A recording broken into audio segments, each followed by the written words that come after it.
निवडणुकीमुळे सरकारला उशिरा का होईना पण लाडकी बहीण भाऊ आठवते। लाडकी बहीण योजनेवरून सुप्रिया सुळेंचा महायुती सरकारवर निशाणा बघायला मिळतोय।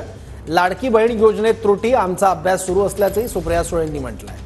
लाडकी बहीणसारख्या योजना सुळेंनी पवारांना सुचवायच्या होत्या, तर असं रावसाहेब दानवे यांनी सुप्रिया सुळेंना प्रत्युत्तर दिलंय। तर इलेक्शन आल्यामुळे त्यांना लाडकी बहीण भाऊ सगळं आठवायला लागलंय, उशिरा का होईना। पण त्या स्कीममध्ये अनेक त्रुटी राहिलेल्या आहेत, त्याचा अभ्यास आम्ही करतोय। त्याच्यामुळे त्याचा पूर्ण अभ्यास केल्याशिवाय बोलणं हे योग्य होणार नाही। पण खूप जुमल्यांचा पाऊस हा अपेक्षितच होता, त्याच्यामुळे मला काय आश्चर्य वाटत नाही बजेट बघून।